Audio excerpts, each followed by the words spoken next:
नाजरीन सलामकुम सत श्री अकाल ते नमस्कार। जिस तरह कि तुहानूं पता ही है कि असीं हर week mind and body program लैके तुहाडी सेवा दे विच तुहाडी खिदमत विच हाज़र हुंदे हां। ये माइंड एंड बॉडी जिहड़ा प्रोग्राम है ये BNC मैडिकल सेंटर के ताउन दे नाल पेश किया जाता है। BNC मैडिकल सेंटर जिहड़ा कि ब्रैम्पटन दे विच पहली बार एक बहुत बड़ा मैडिकल सेंटर है जिहदे विच under the same roof we are providing so many health services. मसलन साडे कोल फिजियोथैरेपी ते कैरोप्रैक्टर नाल संबंधित हर तरह दी सेवावां ने। साडे कोल अर्जेंट केयर है, फैमिली प्रैक्टिस है, वॉकिंग क्लीनिक है। 4 साडे कोल फैमिली डॉक्टर्स ने। साडी ब्लड लैब है जिहड़ी कि 7 दिन खुलती है। तो अर्जेंट केयर का मतलब यह है कि if you have non life threatening problems instead of to go to the civic hospital where you have to wait at least 7 to 8 hours, you can come to our urgent care and it can be solved within an hour or so। इस तो इलावा साडे कोल counselling की service दी जांदी ने। Doctor फैनी जिहड़े कि पहली बार ओवरऑल टोटल अंटैरियो दे विच इक्को एक काउंसलिंग सर्विसिज दे रहे हैं जिहड़े कि full fledged doctor of medicine ने as well as she is master in counselling. जे तुहानूं कोई डिप्रैशन की शिकायत है, एंगजाइटी है, पैनिक अटैक होंदे ने, सुसाइडल कोई प्रॉब्लम है, घर दे विच लड़ाई झगड़े होंदे ने, कोई डाइवोर्स का केस हो जाता है, तुसीं instead of to go to the psychiatrist you can go to the counselling first. ते उन्हां दे विच मैडिसिनस तो बिना तुहाडीआं 2-3 मीटिंग दे विच 80-90% जिहड़ियां प्रॉब्लम सॉल्व कीतीआं जांदियां ने। इस तो इलावा साडे कोल 365 ਦੇ 365 दिन फार्मेसी खुलदी है। ਇਹਦੇ ਨਾਲ ਹੀ ਸਾਡੇ ਕੋਲੇ ਵਿਜ਼ਨ ਸੈਂਟਰ ਹੈ ਜਿਹਦੇ ਵਿੱਚ ਜਦੋਂ ਅਸੀਂ ਸ਼ੁਰੂ ਕੀਤਾ ਸੀ ਇੱਕ ਆਈ ਡਾਕਟਰ ਸੀ, ਫਿਰ 2 3 4 ਇਸ ਵੇਲੇ ਸਾਡੇ ਕੋਲ 5 ਆਈ ਡਾਕਟਰ ਵੀ ਨੇ ਤੇ ਬਹੁਤ ਵੱਡੀ ਸਾਰੀ ਸਾਡੇ ਕੋਲੇ ਵਿਜ਼ਨ ਸੈਂਟਰ ਹੈ ਜਿਹਦੇ ਵਿੱਚ ਐਨਕਾਂ ਦੀ ਫੈਸਿਲਿਟੀ ਦਿੱਤੀ ਜਾਂਦੀ ਹੈ। ਅੱਜ ਦਾ ਜਿਹੜਾ ਪ੍ਰੋਗਰਾਮ ਹੈ ਇਹ ਇੱਕ ਅਸੀਂ ਡਿਫਰੈਂਟ ਟੌਪਿਕ ਦੇ, ਤੁਹਾਨੂੰ ਪਤਾ ਕਿ ਹਰ ਵੀਕ ਅਸੀਂ ਕੋਈ ਡਿਫਰੈਂਟ ਟੌਪਿਕ ਦੇ ਉੱਤੇ ਡਿਫਰੈਂਟ ਐਕਸਪਰਟ ਲੈ ਕੇ ਆਉਂਦੇ ਹਾਂ। ਤੇ ਅੱਜ ਦਾ ਜਿਹੜਾ ਸਾਡਾ ਟੌਪਿਕ ਹੈ ਉਹ ਅਸੀਂ ਮੌਰਟਗੇਜ ਦੇ ਉੱਤੇ, ਜਿਹਦੇ ਬਾਰੇ ਮੈਨੂੰ ਜ਼ੀਰੋ ਨੌਲੇਜ ਹੈ। ਮੌਰਟਗੇਜ ਦੇ ਬਾਰੇ, ਫਾਈਨਾਂਸਿਸ ਦੇ ਬਾਰੇ ਗੱਲ करांगे, इकोनॉमी के बारे गल करांगे। तो अज साडे स्टूडियो दे विच पंकज मूंगा जी आए ने जिन्हां नूं तुसीं 770 AM दे उपर भी बड़ा सुनते हो, तो नाल जिहड़ी YTV है उहदे उत्ते भी युद्धवीर जी नाल कई बार इंटरव्यू करते असीं देखे ने, क्योंकि उन्हां दी आवाज़ बड़ी खूबसूरत है। मैं तो रेडियो तो भी बड़ा इंप्रैस होया सी, इस करके ये ऑनेस्टी है कि उन्हां नूं मैं उत्थों रेडियो तो सुन के ही कॉल की तो उन्होंने ग्लैडली मेरा जिहड़ा इनविटेशन है एक्सैप्ट किया। तो अज वो साडे स्टूडियो दे विच ने। Before I go in detail let me welcome Pankaj Moonga ji, welcome. Thank you so much doctor साहब। ते तुसी जिहड़ी तारीफ कर रहे हो उनके वास्ते बहुत बहुत शुक्रिया। Thank you and it's my pleasure to be here. So Pankaj ji पहला तुसी दसो भी तुसी कनेडा दे विच, क्योंकि आपां सारे ही माइग्रेट होके इंडिया तो आए हैं, कोई पाकिस्तान जो डिफरेंट कंट्रीज तो आए हो, क्योंकि साडे व्यूअर्स नूं साडे जिहड़े हैगे नाज़रीन जिहड़े देखण वाले ने उन्हां नूं पता लगे कि तुहाडी बैकग्राउंड की है, कदों तुसीं इंडिया तो इत्थे आए ते हुण की तुहाडा जिहड़ा बेसिक प्रोफैशन की है? डॉक्टर साहब मैं 2004 च इस कंट्री च आया सीगा, सो बड़ा नवा मैं ये कह सकदा कि पुराना भी है और नवा भी है, क्योंकि लगभग 15 साल हो गए, 15 साल होए ने मैनू इस कंट्री च आए हुए।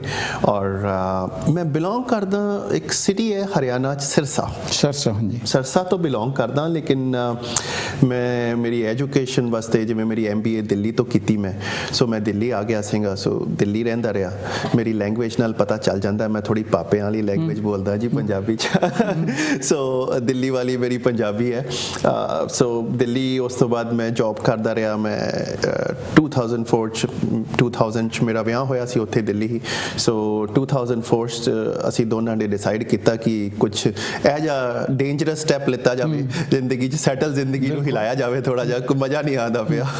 सो ਅਸੀਂ ਦੋਨੋਂ ਹੀ ਅੱਛੀਆਂ ਜੌਬ ਕਰ ਰਹੇ ਸੀ ਉਦੋਂ ਮੇਰੀ ਵਾਈਫ ਐਕਚੁਅਲੀ ਐਡੀਟਰ ਸੀਗੇ ਆਕਸਫੋਰਡ ਯੂਨੀਵਰਸਿਟੀ ਪ੍ਰੈਸ ਨਾਲ OUP ਜਿਹੜੀ ਹੈਗੀ ਹੈ ਸੋ OUP ਚੋਂ ਐਡੀਟਰ ਸੀਗੇ ਤੇ ਮੈਂ HCL ਇੱਕ ਕੰਪਨੀ ਹੈ ਜੀ ਇੰਡੀਆ 'ਚ ਬਹੁਤ ਵੱਡੀ ਹਿੰਦੁਸਤਾਨ ਕੰਪਿਊਟਰ ਲਿਮਿਟਡ ਮੈਂ ਉੱਥੇ ਨੈਸ਼ਨਲ ਮੈਨੇਜਰ ਆਪਰੇਸ਼ਨਸ ਕੰਮ ਕਰ ਰਿਹਾ ਸੀ ਸੋ ਅਸੀਂ ਦੋਨੋਂ ਵੈਲ ਸੈਟਲ ਸੀ ਆਪਦੇ ਆਪ ਨੂੰ ਖੜ ਕੇ ਅਸੀਂ ਇੱਥੇ ਲਿਆਏ ਇੱਕ ਵਾਰੀ ਸੋ ਇੱਥੇ ਆ ਕੇ ਸਭ ਨੇ ਮਿਹਨਤ ਕੀਤੀ ਹੈ ਸਭ ਉਸੇ ਇੱਕ ਟਨਲ ਤੋਂ ਨਿਕਲਦੇ ਨੇ ਜੀ ਇੱਕ ਵਾਰੀ ਤਾਂ ਸਟਾਰਟਿੰਗ 'ਚ ਤਾਂ ਇੱਕ ਸ਼ੌਕ ਲੱਗਦਾ ਕਿ ਤੁਸੀਂ ਕਿੱਥੋਂ ਆਏ ਹੋ ਤੇ ਪਹਿਲਾਂ ਤਾਂ ਮੈਂ ਔਰ ਮੇਰੀ ਵਾਈਫ ਅਸੀਂ ਮਿਸਿਸਾਗਾ ਹੀ ਰਹੇ ਹਾਂ ਹਮੇਸ਼ਾ ਮਿਸਿਸਾਗਾ ਹੀ ਆਏ ਸੀਗੇ ਸੋ ਉਸ ਤੋਂ ਬਾਅਦ ਮੈਂ ਹਮੇਸ਼ਾ ਹੀ ਮਿਸਿਸਾਗਾ ਰਿਹਾ ਪਿਛਲੇ 15 ਸਾਲ ਤੋਂ ਸੋ ਜਦੋਂ ਅਸੀਂ ਮਿਸਿਸਾਗਾ ਆਏ ਸੀ ਸਾਨੂੰ ਪਹਿਲੇ 1-2 ਮਹੀਨੇ ਤਾਂ ਇਹ ਸਮਝ ਨਹੀਂ ਆਇਆ ਸੀ ਕਿਸੇ ਪਿੰਡ 'ਚ ਆ ਗਏ ਹਾਂ ਸਾਨੂੰ ਐਵੇਂ ਲੱਗਦਾ ਸੀ ਕੋਈ ਹੈ ਹੀ ਨਹੀਂ ਇੱਥੇ ਬੰਦਾ ਅਸੀਂ ਦਿੱਲੀ ਤੋਂ ਸੀਗੇ ਦਿੱਲੀ ਤਾਂ ਵੈਸੇ ਵੀ ਟੱਪਣਾ ਵੀ ਹੋਵੇ ਤਾਂ ਕਿੰਦੇ ਨਾਲ ਧੱਕਾ ਮਾਰ ਕੇ ਨਿਕਲਣਾ ਪੈਂਦਾ ਸੋ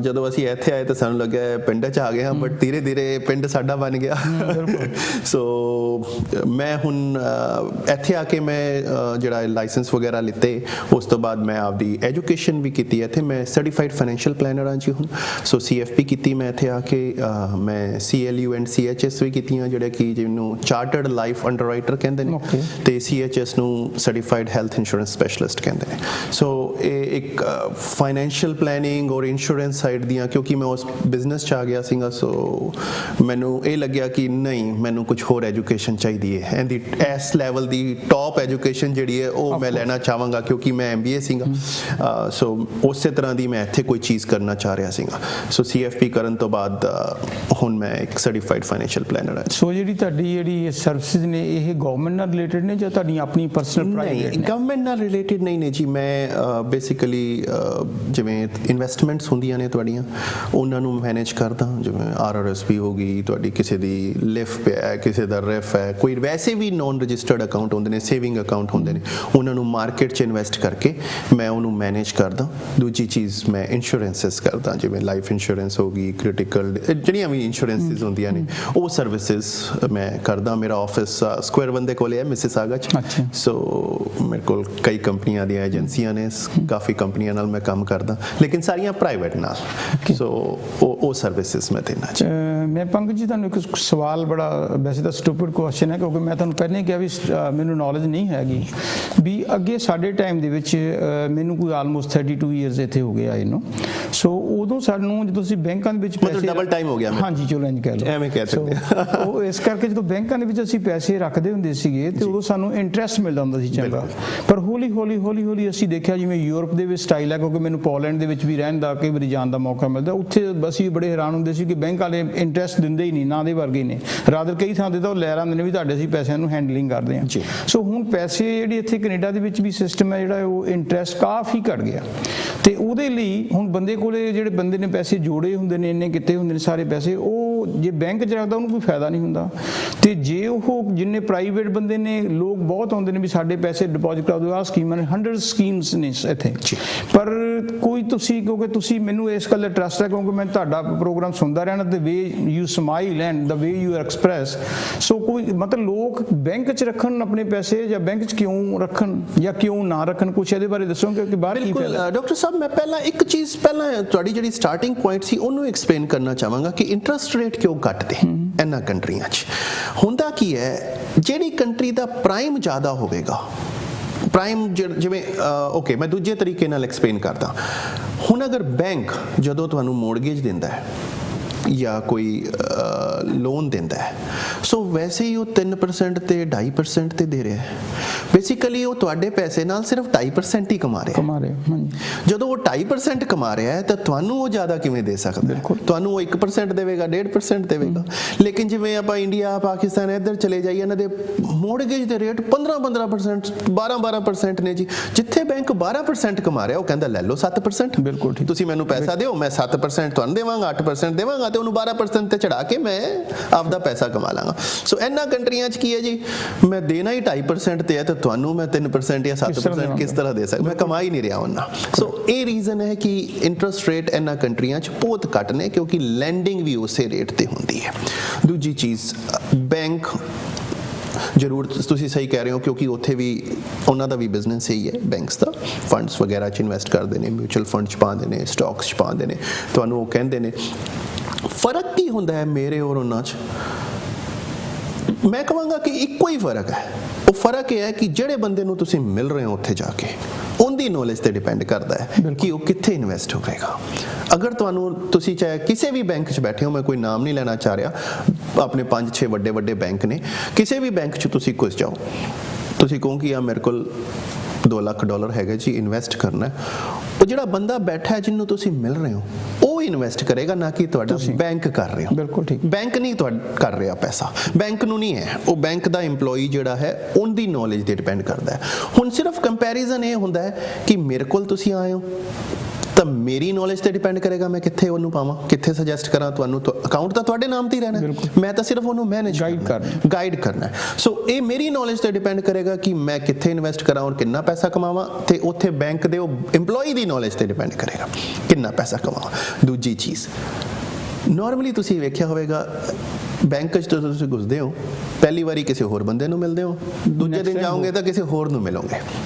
ਸੋ ਉਸ ਕੇਸ ਹੋਇਆ ਕੀ ਹੈ, ਜਿੰਨੇ ਪਾਏ ਸੀ ਪੈਸੇ ਉਹਨੇ ਇਨਵੈਸਟ ਕਰਤੇ, ਦੂਜੇ ਨੂੰ ਕੁਝ ਪਤਾ ਹੀ ਨਹੀਂ। ਦੂਜੇ ਨੂੰ ਜਦੋਂ ਮਿਲੋਗੇ ਉਹ ਕਹੇਗਾ ਅੱਛਾ ਠੀਕ ਹੈ ਜੀ, ਇਹਨੂੰ ਇੱਧਰ ਕਰ ਦਿੰਦੇ ਆ, ਆਪਦੇ ਹਿਸਾਬ ਨਾਲ ਕਰ ਦਿੰਦੇ ਆ, ਫਿਰ ਉਹ ਬੰਦਾ ਕੁਝ ਦਿਨਾਂ ਬਾਅਦ ਰਿਟਾਇਰ ਹੋ ਜਾਏਗਾ ਜਾਂ ਟ੍ਰਾਂਸਫਰ ਹੋ ਜਾਏਗਾ, ਉਸ ਤੋਂ ਬਾਅਦ ਕੁਝ ਹੋਰ ਹੋ ਜਾਏਗਾ। ਮੇਰੇ ਕੇਸ 'ਚ ਕੀ ਹੈ, ਤੁਸੀਂ ਮੈਨੂੰ ਹੀ ਮਿਲਣਾ ਹੈ ਔਰ ਮੈਂ ਹੀ ਇਨਵੈਸਟ ਕਰਨਾ ਹੈ, ਮੈਂ ਹੀ ਤੁਹਾਨੂੰ ਰਿਪਲਾਈ ਕਰਨਾ ਹੈ। ਉੱਥੇ ਕੀ ਹੋਵੇਗਾ, ਅਗਰ ਮਾਰਕੀਟ ਗਿਰ ਗਈ, ਤੁਹਾਡੇ ਪੈਸੇ ਥੱਲੇ ਗਿਰ ਗਏ, ਤਾਂ ਜਿਹਨੂੰ ਤੁਸੀਂ ਮਿਲਣ ਜਾਓਗੇ ਉਹ ਬੰਦਾ ਕਹੇਗਾ ਮੈਂ ਤਾਂ ਇਨਵੈਸਟ ਹੀ ਨਹੀਂ ਕੀਤੇ ਸੀਗੇ, ਉਹਨੂੰ ਕੋਈ ਮਤਲਬ ਹੀ ਨਹੀਂ ਹੈ ਉਸ ਚੀਜ਼ ਦਾ, ਬੈਂਕ ਨੇ ਕੀਤੇ, ਉਹ ਤਾਂ ਉਹ ਜਿਹੜਾ ਬੰਦਾ ਪੁਰਾਣਾ ਸੀ ਉਹ ਕਰ ਗਿਆ। ਮੇਰੇ ਨਾਲ ਤੁਸੀਂ ਇਨਵੈਸਟ ਕਰੋਗੇ ਤਾਂ ਤੁਸੀਂ ਮੇਰੇ ਤੋਂ ਪੁੱਛ ਸਕਦੇ ਹੋ ਜੀ ਇਹਦਾ ਰੀਜ਼ਨ ਕੀ ਸੀਗਾ, ਇਹ ਵਾਪਸ ਕਿੰਨਾ ਕੁ ਦੇਰ 'ਚ ਆਵੇਗਾ ਜਾਂ ਕੀ ਹੋਵੇਗਾ, ਜਾਂ ਅਸੀਂ ਡਿੱਗਣ ਦਿੱਤਾ ਜਾਂ ਨਹੀਂ ਡਿੱਗਣ ਦਿੱਤਾ, ਉਹ ਮੇਰੀ ਕੈਪੈਸਿਟੀ ਹੈ, ਉਹ ਮੇਰੀ ਨੌਲੇਜ ਹੈ, ਉਸ ਚੀਜ਼ ਤੇ ਕੰਮ ਚੱਲਦਾ ਜੀ। ਇਹ ਡਿਫਰੈਂਸ ਹੈ ਸਾਡਾ।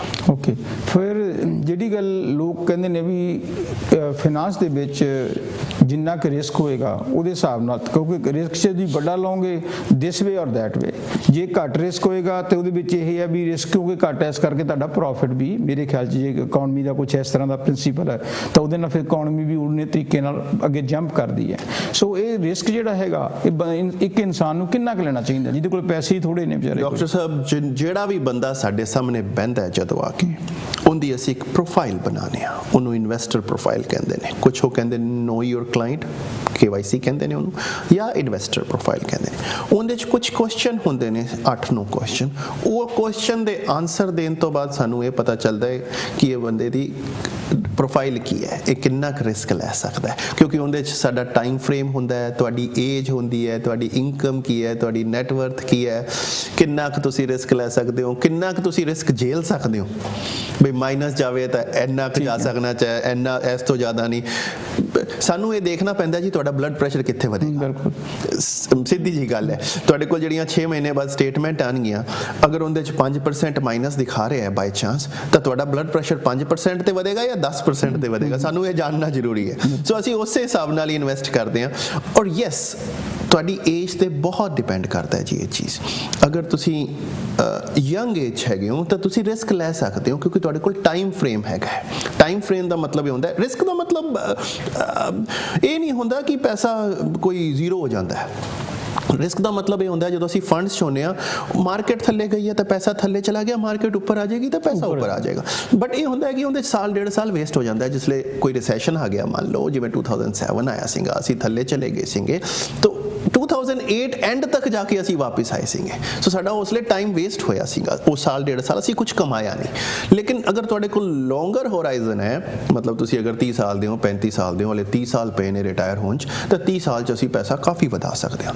ਲੇਕਿਨ ਅਗਰ ਤੁਸੀਂ ਵੈਸੇ ਹੀ 60 ਦੇ ਹੋ, ਇਸ ਵੇਲੇ 5 ਸਾਲ ਰਹਿ ਗਏ ਨੇ, ਤਾਂ ਅਸੀਂ ਉਹਨਾਂ ਰਿਸਕ ਨਹੀਂ ਲੈ ਸਕਦੇ, ਕਿਉਂਕਿ ਅਗਰ ਰਿਸੈਸ਼ਨ ਆ ਗਿਆ ਸਾਡੇ 2-3 ਸਾਲ ਵੈਸੇ ਹੀ ਵੇਸਟ ਹੋ ਜਾਣੇ ਨੇ। ਔਰ ਵੈਸੇ ਵੀ ਐਸੇ ਚਾਹ ਕੇ ਲੱਗਦਾ ਹੈ ਕਿ ਮੇਰਾ $5 ਲੱਖ ਸੀਗਾ, ਉਹ ਘਟ ਗਿਆ, ਉਹ ਮੇਰੀ ਰਿਟਾਇਰਮੈਂਟ ਦਾ ਕੀ ਹੋਵੇਗਾ। ਸੋ ਬੰਦਾ ਥੋੜਾ ਜਿਹਾ ਰਿਸਕ ਵੀ ਘੱਟ ਲੈਣ ਵਾਲਾ ਹੁੰਦਾ ਸੋ ਇਹ ਬੜੇ ਵੇਗ ਟਾਈਪ ਦੇ ਐਗਜ਼ਾਮਪਲ ਦੇ ਰਿਹਾ ਮੈਂ ਲੇਕਿਨ ਇੰਡੀਵਿਜੂਅਲ ਤੇ ਡਿਪੈਂਡ ਕਰਦਾ ਜਦੋਂ ਬੰਦਾ ਸਾਡੇ ਸਾਹਮਣੇ ਆ ਕੇ ਬੈਠਦਾ ਅਸੀਂ ਉਸ ਹਿਸਾਬ ਨਾਲ ਡਿਸਾਈਡ ਕਰਦੇ ਹਾਂ ਤੇ ਮੇਰਾ ਇੱਕ ਛੋਟਾ ਜਿਹਾ ਸਵਾਲ ਹੈ ਕਿਉਂਕਿ ਟਾਈਮ ਵੀ ਸਾਡਾ ਹੁਣ ਜਿਹੜੀ ਬ੍ਰੇਕ ਤੇ ਅਸੀਂ ਜਾਣਾ ਸੋ ਮੇਰਾ ਇੱਕ ਛੋਟਾ ਜਿਹਾ ਸਵਾਲ ਇਹ ਹੈ ਵੀ ਜਿਹੜੇ ਜਦੋਂ ਬੰਦੇ ਦੇ ਪ੍ਰੋਫਿਟ ਹੋ ਜਾਂਦਾ ਜਾਂ ਉਹਨੂੰ ਇੰਟਰਸਟ ਆ ਜਾਂਦਾ ਜਾਂ ਉਹਦੇ ਪੈਸੇ ਵੱਧ ਜਾਂਦੇ ਨੇ ਉਹ ਪੈਸੇ ਦੇ ਉੱਤੇ ਵੀ ਸਾਨੂੰ ਟੈਕਸ ਦੇਣਾ ਪੈਂਦਾ ਕਿ ਨਹੀਂ ਮਤਲਬ ਉਸ ਡਿਪੈਂਡ ਕਰਦਾ ਕਿਹੜੇ ਅਕਾਊਂਟ 'ਚ ਪਾਇਆ ਹੋਇਆ ਹੈ ਜਿਵੇਂ ਸਾਡੇ ਕੋਲ ਜਿਹੜੀ ਸਰਕਾਰ ਨੇ TFSA ਜਿਹੜਾ ਅਕਾਊਂਟ ਹੈ ਟੈਕਸ ਫ੍ਰੀ ਸੇਵਿੰਗ ਅਕਾਊਂਟ ਹੈ ਅਗਰ ਅਸੀਂ ਟੈਕਸ ਫ੍ਰੀ ਸੇਵਿੰਗ ਅਕਾਊਂਟ ਖੋਲ ਕੇ ਉਹਨੂੰ ਸਟਾਕ 'ਚ ਜਾਂ ਫੰਡ 'ਚ ਲਾਇਆ ਹੋਇਆ ਹੈ ਔਰ ਉਹਦੇ ਤੇ ਗਰੋਥ ਹੋਈ ਹੈ ਤਾਂ ਉਹ ਟੈਕਸ ਫ੍ਰੀ ਹੈ ਅੱਛਾ ਬੇਸਿਕਲੀ ਅਗਰ ਤੁਸੀਂ ਮੰਨ ਲਓ 50,000 ਪਾਇਆ ਉਹਦੇ ਤੇ $4,000 ਵੱਧ ਗਿਆ ਇਸ ਸਾਲ ਸੋ 4,000 ਤੇ ਤੁਹਾਨੂੰ ਕੋਈ ਟੈਕਸ ਨਹੀਂ ਪੇ ਕਰਨਾ ਅਗਰ ਉਹ RRSP 'ਚ ਪਿਆ ਹੈ ਤਾਂ ਉਹ ਟੈਕਸ ਲੱਗੇਗਾ ਜਦੋਂ ਤੁਸੀਂ ਵਿਡਰਾਅ ਕਰੋਗੇ ਉਸ ਤੋਂ ਪਹਿਲਾਂ ਉਹ ਅੰਦਰ ਹੀ ਅੰਦਰ ਗਰੋ ਕਰ ਰਿਹਾ ਹੈ ਲੇਕਿਨ ਵਿਡਰਾਅਲ ਤੇ ਟੈਕਸ ਪਏਗਾ TFSA 'ਚ ਕੋਈ ਟੈਕਸ ਨਹੀਂ ਹੈ ਕਿਸੇ ਤਰ੍ਹਾਂ ਦਾ ਅਗਰ ਉਹ saving account non registered account ਦੇ ਥਰੂ ਅਸੀਂ ਇਨਵੈਸਟ ਕੀਤਾ ਹੋਇਆ ਤਾਂ ਤੁਹਾਨੂੰ T5 ਆ ਜਾਏਗੀ ਜੀ ਐਂਡ 'ਚ ਕੈਪੀਟਲ ਗੇਨ ਹੈ ਡਿਵੀਡੈਂਡ ਹੈ ਇੰਟਰਸਟ ਹੈ ਉਹਦੇ ਤੇ ਟੈਕਸ ਭਰਦੇ ਹੋ ਸੋ ਹਰ ਅਕਾਊਂਟ ਦਾ ਅਲੱਗ ਟੈਕਸ ਟ੍ਰੀਟਮੈਂਟ ਹੈਗਾ ਸੋ ਉਸ ਹਿਸਾਬ ਨਾਲ ਸਾਨੂੰ ਚੱਲਣਾ ਪੈਂਦਾ ਹੈ ਓਕੇ ਤਾਂ ਪੰਕਜ ਜੀ ਤੁਸੀਂ ਬੜੀ ਵਧੀਆ ਤੇ ਪਿਆਰ ਨਾਲ ਸਾਨੂੰ ਗੱਲਾਂ ਬਾਤਾਂ ਦੱਸ ਰਹੇ ਹੋ ਕਿਉਂਕਿ ਮੈਨੂੰ ਪਹਿਲਾਂ ਨਹੀਂ ਪਤਾ ਸੀ ਚਲੋ ਮੈਂ ਇਸ ਬਹਾਨੇ ਨਾਲ ਜਿੱਥੇ ਇੰਟਰਵਿਊ ਹੋ ਰਹੀ ਹੈ ਉੱਥੇ ਸਾਨੂੰ ਨੌਲੇਜ ਵੀ ਹੋ ਜਾਊਗੀ ਕਿਉਂਕਿ ਮੈਂ ਕਦੇ ਜ਼ਿੰਦਗੀ 'ਚ ਟਾਈਮ ਨਹੀਂ ਦਿੱਤਾ ਜਦੋਂ ਫਾਈਨਾਂਸ ਦੀ ਕੋਈ ਗੱਲ ਹੁੰਦੀ ਹੈ ਮੇਰਾ ਵੈਸੇ ਹੀ ਸਿਰ ਚੱਕਰ ਖਾਣ ਆ ਜਾਂਦਾ ਸੋ ਤੁਸੀਂ ਬੜੇ ਪਿਆਰ ਨਾਲ ਤੇ ਸਿੰਪਲ ਤਰੀਕੇ ਨਾਲ ਸਮਝਾ ਰਹੇ ਹਾਂ ਅਸੀਂ ਹੋਰ ਵੀ ਗੱਲਾਂ ਬਾਤਾਂ ਤੁਹਾਡੇ ਕੋਲ ਪੁੱਛਾਂਗੇ I hope you don't mind so ਪਿਆਰੇ ਦਰਸ਼ਕੋ ਤੁਸੀਂ ਜਾਣਾ ਨਹੀਂ ਮੋਂਗਾ ਸਾਹਿਬ ਸਾਡੇ ਨਾਲ ਨੇ ਤੁਸੀਂ ਦੇਖ ਹੀ ਲਿਆ ਇਹਨਾਂ ਦੀ ਕਿਸ ਤਰ੍ਹਾਂ ਦੀ ਪਰਸਨੈਲਿਟੀ ਹੈ ਪਹਿਲੀ ਗੱਲ ਤਾਂ ਇਹ ਹੁੰਦੀ ਹੈ ਵੀ ਜਿਵੇਂ ਹੁਣ ਮੇਰੀ ਪਰਸਨੈਲਿਟੀ ਹੈ ਤੁਹਾਨੂੰ ਮੇਰੇ ਮੱਥੇ 'ਚ ਸਾਰੇ ਤੇੜੀਆਂ ਦਿਸਣਗੇ ਵੀ ਮੈਂ ਬੜਾ ਸੀਰੀਅਸ ਜਿਹਾ ਬੰਦਾ ਤੇ ਬੜੇ ਖੁਸ਼ ਮਿਜਾਜ ਬੰਦੇ ਨੇ ਤੇ ਖੁਸ਼ ਮਿਜਾਜ ਨਾਲ ਗੱਲ ਕਰਕੇ ਵੈਸੇ ਹੀ ਜਿਵੇਂ ਇਹਨਾਂ ਨੇ ਕਿਹਾ ਸੀ ਬਲੱਡ ਪ੍ਰੈਸ਼ਰ 6 ਮਹੀਨੇ ਬਾਅਦ ਚੈੱਕ ਕਰਾਂਗੇ ਵੀ ਕਿੰਨਾ ਕੁ ਵੱਧਦਾ ਮੇਰੇ ਖਿਆਲ ਇਹਨਾਂ ਨਾਲ ਮਿਲ ਕੇ ਤਾਂ ਬਲੱਡ ਪ੍ਰੈਸ਼ਰ ਹੋਰ ਥੱਲੇ ਨੂੰ ਹੋ ਜਾਊਗਾ ਸੋ ਤੁਸੀਂ ਜਾਣਾ ਨਹੀਂ ਆਪਾਂ ਹੋਰ ਵੀ ਗੱਲਾਂ ਕਰਾਂਗੇ just wait and we will come back soon thank you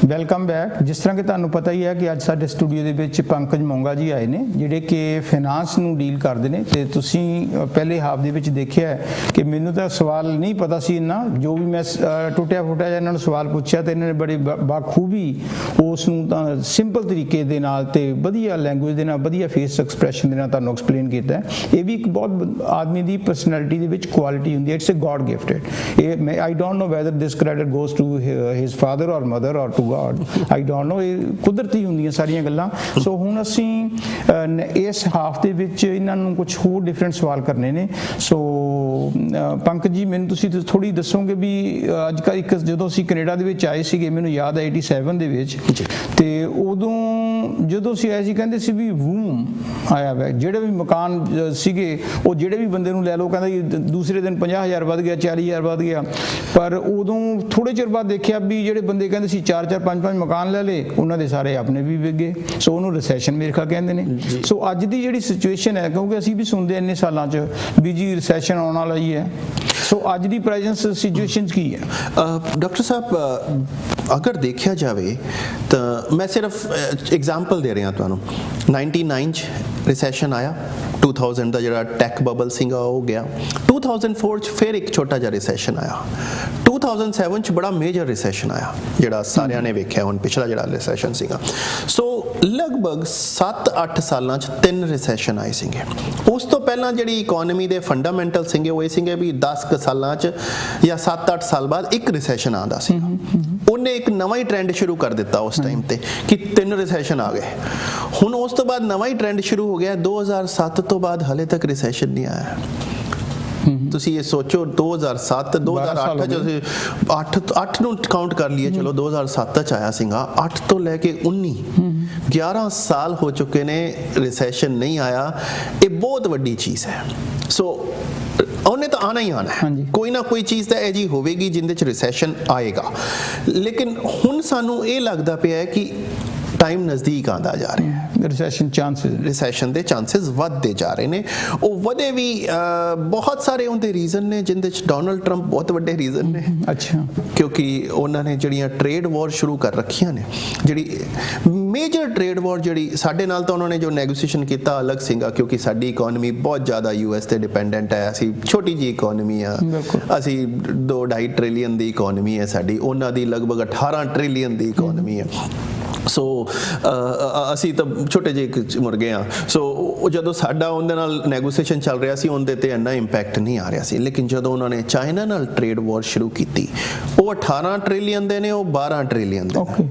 so world ਦੀਆਂ ਦੋ ਵੱਡੀਆਂ ਇਕਨੋਮੀਆਂ, ਉਹ ਨੰਬਰ 1 ਨੇ, ਉਹ ਨੰਬਰ 2 ਨੇ। ਸੋ ਜਦੋਂ ਉਹਨਾਂ ਦੀ ਲੜਾਈ ਸ਼ੁਰੂ ਹੋਈ, ਸੋ ਜਿਹੜੇ ਟੈਰਿਫ ਲੱਗਣੇ ਸ਼ੁਰੂ ਹੋਏ, ਇਹ ਸਭ ਚੀਜ਼ਾਂ ਸ਼ੁਰੂ ਹੋਈਆਂ, ਤਾਂ ਇਕਨੋਮੀ ਹੁਣ ਸਲੋ ਡਾਊਨ ਹੋਣੀ ਸ਼ੁਰੂ ਹੋ ਗਈ ਹੈ। ਸੋ ਸਲੋ ਡਾਊਨ ਦਾ ਮਤਲਬ ਇਹ ਨਹੀਂ ਹੁੰਦਾ ਕਿ ਅਸੀਂ ਕੋਈ ਰਿਸੈਸ਼ਨ ਚ ਚਲੇ ਗਏ। ਸਲੋ ਡਾਊਨ ਦਾ ਮਤਲਬ ਇਹ ਹੈ ਕਿ ਪ੍ਰੋਫਿਟ ਘਟਣੇ ਸ਼ੁਰੂ ਹੋ ਗਏ ਨੇ, ਉਹਨਾਂ ਇੰਪੋਰਟ ਐਕਸਪੋਰਟ ਨਹੀਂ ਹੋ ਰਿਹਾ। ਹੁਣ ਜਿਵੇਂ ਅਸੀਂ ਕੈਨੇਡਾ ਨੂੰ ਹੀ ਚੱਕ ਲਈਏ, ਸਾਡੇ ਜਿਹੜੇ ਪੰਜਾਬੀ ਨੇ ਕਾਫੀ ਟਰੱਕਿੰਗ ਬਿਜ਼ਨਸ ਚ ਬਹੁਤ ਹੈਗੇ। ਸੋ ਅਗਰ ਅੱਜ ਉਹਨਾਂ ਤੋਂ ਪੁੱਛਿਆ ਜਾਵੇ, ਉਹ ਕਹਿੰਦੇ ਨੇ ਜੀ ਜਾਣਾ ਵੀ ਮੁਸ਼ਕਿਲ ਹੈ, ਕਦੇ ਲੋਡ ਮਿਲ ਜਾਂਦਾ, ਕਦੇ ਨਹੀਂ ਮਿਲਦਾ, ਆਉਣ ਵੇਲੇ ਤਾਂ ਮਿਲਦਾ ਹੀ ਨਹੀਂ ਹੈ, ਉੱਥੇ 2-2 3-3 ਦਿਨ ਬਹਿਣਾ ਪੈ ਰਿਹਾ। ਮਤਲਬ ਅਸੀਂ ਇੰਪੋਰਟ ਹੋਰ ਵੀ ਘੱਟ ਕਰ ਰਹੇ ਹਾਂ, ਐਕਸਪੋਰਟ ਹੋ ਰਿਹਾ ਹਲੇ, ਲੇਕਿਨ ਸਾਡਾ ਜਿਹੜਾ ਐਕਸਪੋਰਟ ਵਧਿਆ ਹੋਇਆ ਹੈ, ਨਿਊਜ਼ ਇਹ ਵੀ ਹੈ ਕਿ ਸਾਡਾ ਐਕਸਪੋਰਟ ਵਧਿਆ ਹੋਇਆ, ਬਟ ਟਰਾਂਸਪੋਰਟ ਵਾਲੇ ਕਹਿੰਦੇ ਨੇ ਨਹੀਂ ਵਧਿਆ ਹੋਇਆ ਜੀ, ਸਾਡੇ ਤਾਂ ਕੁਝ ਮਾਲ ਹੀ ਨਹੀਂ ਵਿਕ ਰਿਹਾ। ਨਹੀਂ, ਅਸੀਂ ਜਦੋਂ ਐਕਸਪੋਰਟ ਦੀ ਗੱਲ ਕਰਦੇ ਹਾਂ, ਅਸੀਂ ਟੋਟਲ ਦੀ ਗੱਲ ਕਰਦੇ ਹਾਂ, ਇਹ ਮੈਨੂਫੈਕਚਰਿੰਗ, ਇਹ ਚੀਜ਼ਾਂ ਨੇ। ਲੇਕਿਨ ਸਾਡਾ ਆਇਲ ਦਾ ਐਕਸਪੋਰਟ ਵਧਿਆ ਹੋਇਆ ਹੈ ਇਸ ਵੇਲੇ। ਸੋ ਟੋਟਲ ਨੂੰ ਉਹਨੇ ਵਧਾ ਕੇ ਰੱਖਿਆ ਹੋਇਆ ਹੈ, ਔਰ ਆਇਲ ਦਾ ਐਕਸਪੋਰਟ ਜਿਹੜਾ ਹੋ ਰਿਹਾ ਉਹ ਸਾਰਾ ਟ੍ਰੇਨ ਜਾਂ ਪਾਈਪਲਾਈਨ ਦੇ ਥਰੂ ਹੋ ਰਿਹਾ, ਉਹ ਟਰੱਕਰ ਦੇ ਥਰੂ ਨਹੀਂ ਹੋ ਰਿਹਾ। ਇਸ ਕਰਕੇ ਉਹਨਾਂ ਦਾ ਕੰਮ ਘਟ ਰਿਹਾ, ਇਸ ਕਰਕੇ ਘਟ ਗਿਆ। ਦੂਜੀ ਚੀਜ਼ ਇਹ ਹੈ ਕਿ ਮੇਰੇ ਖਿਆਲ ਟਰੱਕਿੰਗ ਬਿਜ਼ਨਸ 'ਚ ਬਹੁਤ ਲੋਕ ਆ ਗਏ ਨੇ ਇਸ ਵੇਲੇ, ਸਟੂਡੈਂਟ ਵੀ ਜਿਹੜੇ ਆ ਰਹੇ ਨੇ, ਉਹ ਵੀ ਸ਼ੁਰੂ ਕਰਤਾ, ਉਹਨਾਂ ਨੇ ਵੀ ਸ਼ੁਰੂ ਕਰਤਾ। ਸੋ ਨਿਊਜ਼ ਇਹ ਆ ਰਹੀਆਂ ਨੇ ਕਿ ਲਗਭਗ 12-12 13-13 ਸੈਂਟ ਪਰ ਮਾਈਲ ਘਟ ਗਿਆ ਜੀ ਰੇਟ, ਕਿਉਂਕਿ ਉਹ ਤਿਆਰ ਹੋ ਜਾਂਦੇ ਨੇ ਕਿਸੇ ਵੀ ਪੈਸੇ 'ਚ, ਕੁਝ ਵੀ ਪੈਸਾ ਦੇ ਦਿਓ ਉਹ ਜਾਣ ਨੂੰ ਤਿਆਰ ਨੇ। ਜਿਹੜੇ ਪਹਿਲਾਂ ਇਸ ਬਿਜ਼ਨਸ 'ਚ ਬੈਠੇ ਸੀਗੇ, ਉਹਨਾਂ ਨੂੰ ਪ੍ਰੋਬਲਮ ਆ ਰਹੀ ਹੈ, ਕਿਉਂਕਿ ਉਹਨਾਂ ਦੇ ਖਰਚੇ ਉਸ ਤਰ੍ਹਾਂ ਦੇ ਨੇ, ਉਹ ਐਸਟੈਬਲਿਸ਼ ਹੋ ਚੁੱਕੇ ਨੇ। ਉਹਨਾਂ ਨੂੰ 11-12 ਸੈਂਟ ਦਾ ਮਤਲਬ ਹੈ, ਤੁਸੀਂ ਇੱਕ ਵੱਡਾ ਚੱਕਰ ਹੈ ਤਾਂ 1000-1500 ਦਾ ਫਰਕ ਆ ਗਿਆ, ਮਤਲਬ ਮਹੀਨੇ 'ਚ $4000 ਵੀ ਘਟ ਗਿਆ। ਬਿਲਕੁਲ। ਸੋ ਮਹੀਨੇ ਦਾ $4000 ਜਿੰਦਾ ਘਟ ਗਿਆ ਹੋਵੇ ਇਨਕਮ, ਨੈਚੁਰਲੀ ਉਹਨੂੰ ਪ੍ਰੋਬਲਮ ਆਏਗੀ। ਸੋ ਇਹ ਤਾਂ ਚਲੋ ਗਰਾਊਂਡ ਲੈਵਲ ਦੀ ਗੱਲ ਹੈ, ਲੇਕਿਨ ਅਗਰ ਪੂਰੀ ਇਕਨੋਮੀ 'ਚ ਦੇਖਿਆ ਜਾਵੇ ਤਾਂ ਯੈਸ ਸਲੋ ਡਾਊਨ ਹੈ, ਕਿਉਂਕਿ ਬਿਜ਼ਨੈਸਿਸ ਇੰਨਾ ਐਕਸਪੋਰਟ ਨਹੀਂ ਕਰ ਰਹੇ ਨੇ, ਮੈਨੂਫੈਕਚਰਿੰਗ ਇੰਨੀ ਨਹੀਂ ਹੋ ਰਹੀ ਹੈ। ਇਹ ਸਲੋ ਡਾਊਨ ਚੱਲਦਾ ਰਹੇਗਾ। ਰਿਸੈਸ਼ਨ ਇਸ ਸਾਲ ਦੇ ਹਲੇ ਚਾਂਸਸ ਨਹੀਂ ਲੱਗਦੇ ਜਿਸ ਤਰ੍ਹਾਂ ਦੇ ਸਾਈਨ ਹੈਗੇ ਨੇ, ਕਿਉਂਕਿ ਹਲੇ ਵੀ ਜੌਬਸ ਕ੍ਰੀਏਟ ਹੋ ਰਹੀਆਂ ਨੇ, ਹਲੇ ਵੀ ਉਹ ਸਿਚੁਏਸ਼ਨ ਨੇ ਕਿ ਪੂਰੀ ਤਰ੍ਹਾਂ ਬੰਦ ਨਹੀਂ ਹੋਇਆ, ਹਲੇ ਵੀ ਉਹ ਸਿਚੁਏਸ਼ਨ ਨੇ ਕਿ ਲੇ ਆਫ ਸ਼ੁਰੂ ਨਹੀਂ ਹੋਏ ਨੇ। ਕੋਈ ਕੰਪਨੀਆਂ ਨੇ ਇਹ ਨਹੀਂ ਕਹਿਣਾ ਸ਼ੁਰੂ ਕੀਤਾ ਜੀ ਅਸੀਂ EMPLOYE ਕੱਢ ਰਹੇ ਹਾਂ, ਅਸੀਂ ਬੈਂਕਰਪਸੀ ਦੀ ਤਰਫ ਜਾ ਰਹੇ ਹਾਂ, ਨਹੀਂ, ਉਹ ਸਾਰੀਆਂ ਚੀਜ਼ਾਂ ਹਲੇ ਸਟਰੋਂਗ ਪਈਆਂ ਨੇ। ਕੁਝ ਸਾਈਨ ਸਾਡੇ ਇਹ ਜਿਹੇ ਨੇ ਜਿਹੜੇ ਕਿ ਹੁਣ ਜਿਹੜੇ ਪਿਛਲੇ ਦਿਨੋਂ ਮਾਰਕੀਟ 'ਚ ਆਏ, ਸਾਡੇ ਜਿਹੜੇ ਬੌਂਡ ਈਲਡ ਸੀਗੀਆਂ, ਲੌਂਗ ਟਰਮ ਬੌਂਡ ਈਲਡਸ ਜਿਹੜੀਆਂ ਹੁੰਦੀਆਂ ਨੇ, ਉਹ ਇਨਵਰਟਿਡ ਹੋ ਗਈਆਂ ਸੀ, ਮਤਲਬ ਉਹ ਮਾਈਨਸ ਨਹੀਂ, ਮਤਲਬ ਉਹ ਡਾਊਨ ਆ ਗਈਆਂ ਸੀਗੀਆਂ। ਔਰ ਬੌਂਡ ਇਨਵਰਟਿਡ ਈਲਡ ਹੋਣ ਦਾ ਮਤਲਬ ਹੈ ਕਿ ਸ਼ੋਰਟ ਸਾਈਨ ਰਿਸੈਸ਼ਨ ਦਾ, ਲੇਕਿਨ ਇਹ ਨਹੀਂ ਹੈ ਕਿ ਰਿਸੈਸ਼ਨ ਕਦੋਂ ਆਏਗਾ, ਕਿਉਂਕਿ ਉਹ ਬੌਂਡ ਜਿਹੜੀਆਂ ਈਲਡ ਇਨਵਰਟਿਡ ਹੋਈਆਂ, ਉਹ ਇਸ ਸਾਲ 'ਚ ਲਗਭਗ ਤੀਜੀ ਵਾਰੀ ਜਾਂ ਚੌਥੀ ਵਾਰੀ ਹੈ ਜਿਹੜਾ ਉਹ ਹੁੰਦੀਆਂ ਨੇ, ਫਿਰ ਵਾਪਸ ਚਲੀ ਜਾਂਦੀ ਹੈ, ਹੁੰਦੀ ਹੈ। ਸੋ ਅੱਜ ਕੱਲ੍ਹ ਦੀ ਜਿਹੜੀ ਇਕਨੋਮੀ ਹੈ, ਮੈਂ ਇਹ ਕਹਿੰਦਾ ਹੁੰਦਾ ਫੰਡਾਮੈਂਟਲ ਤੇ ਨਹੀਂ ਚੱਲਦੀ ਪਈ, ਟਵੀਟ ਤੇ ਚੱਲਦੀ ਪਈ ਡੋਨਲਡ ਟਰੰਪ ਤੇ, ਕਿਉਂਕਿ ਸਾਨੂੰ ਇਹ ਅੰਦਾਜ਼ਾ ਲਗਾਉਣਾ ਵੀ ਮੁਸ਼ਕਿਲ ਹੈ ਕਿ 3 ਵਜੇ ਉੱਠ ਕੇ ਉਹ ਸਵੇਰੇ ਕਿਹੜੀ ਟਵੀਟ ਭੇਜਣਗੇ, ਉਹਨਾਂ ਦੇ ਦਿਮਾਗ 'ਚ ਕੀ ਚੱਲਦਾ ਪਿਆ, ਉਸ ਤੋਂ ਬਾਅਦ ਮਾਰਕੀਟ ਉਹਨੂੰ ਰਿਐਕਟ ਕਰੇਗੀ। ਸੋ ਉਹਨਾਂ ਦੀ ਟਵੀਟ ਤੇ ਮਾਰਕੀਟ ਉੱਠਦੀ ਪਈ ਹੈ ਤੇ ਉਹਨਾਂ ਦੀ ਟਵੀਟ ਤੇ ਮਾਰਕੀਟ ਡਾਊਨ ਹੁੰਦੀ ਪਈ ਹੈ। ਸੋ ਅਸੀਂ ਫੰਡਾਮੈਂਟਲ ਤੋਂ ਬਾਹਰ ਹੋ ਕੇ ਬੈਠੇ ਹਾਂ ਇਸ ਵੇਲੇ, ਲੇਕਿਨ ਅਸੀਂ ਇਹ ਮੰਨ ਕੇ ਚੱਲ ਰਹੇ ਹਾਂ ਕਿ ਰਿਸੈਸ਼ਨ ਇਸ ਵਾਸਤੇ ਨਹੀਂ ਆਏਗਾ ਕਿਉਂਕਿ ਉਹਨਾਂ ਦੇ ਇਲੈਕਸ਼ਨ ਆਉਂਦੇ ਪਏ ਨੇ। ਡੋਨਲਡ ਟਰੰਪ ਸਾਹਿਬ ਜਿੱਤੇ ਕਿਉਂ ਸੀਗੇ ਜੀ? ਉਹਨਾਂ ਨੇ ਇਹ ਕਿਹਾ ਸੀਗਾ ਕਿ ਮੇਰੇ ਰਹਿੰਦੇ ਹੋਏ ਇਕਨੋਮੀ ਥੱਲੇ ਨਹੀਂ ਜਾ ਸਕਦੀ, ਮੇਰੇ ਰਹਿੰਦੇ ਹੋਏ ਬਿਜ਼ਨਸ ਫਲਰਿਸ਼ ਕਰੇਗਾ, ਮੇਰੇ ਰਹਿੰਦੇ ਹੋਏ ਮਾਰਕੀਟ ਉੱਪਰ ਜਾਵੇਗੀ, ਮੈਂ ਇੱਕ ਬਿਜ਼ਨਸਮੈਨ ਆ, ਮੈਂ ਕਰਕੇ ਦਿਖਾਵਾਂਗਾ। ਅਗਰ ਉਹਨਾਂ ਦੇ ਰਹਿੰਦੇ ਹੋਏ ਪਹਿਲੀ ਟਰਮ 'ਚ ਰਿਸੈਸ਼ਨ ਆ ਗਿਆ ਤਾਂ ਉਹ ਜਵਾਬ ਕੀ ਦੇਣਗੇ, ਉਹ ਜਿੱਤਣਗੇ ਕਿਵੇਂ?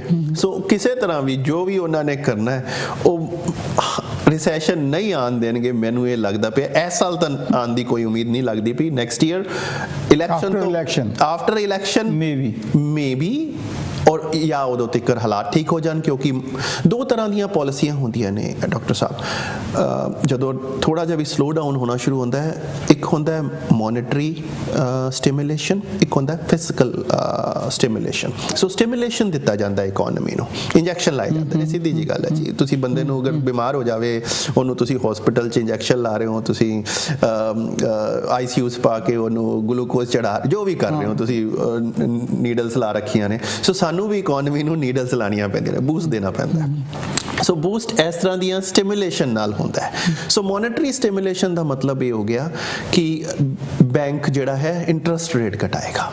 ਜਿਵੇਂ ਸਾਡਾ ਬੈਂਕ ਆਫ ਕੈਨੇਡਾ ਜਿਵੇਂ ਇੰਟਰਸਟ ਰੇਟ ਘਟਾਉਂਦਾ, ਉੱਥੇ ਫੈਡ ਹੈ, ਉਹਨੇ ਇੰਡੀਆ ਨੇ 0.35 ਘਟਾਇਆ ਸੀਗਾ ਪਿਛਲੇ ਵੀਕ, ਬੈਂਕ ਆਫ ਥਾਈਲੈਂਡ ਨੇ ਘਟਾਇਆ ਸੀਗਾ, ਨਿਊਜ਼ੀਲੈਂਡ ਨੇ ਵੀ ਘਟਾਇਆ, ਯੂਰਪ ਨੇ ਵੀ ਘਟਾਇਆ, US ਨੇ, ਅਸੀਂ ਹਲੇ ਬਾਕੀ ਹਾਂ, ਅਸੀਂ ਹਲੇ ਨਹੀਂ ਘਟਾਇਆ।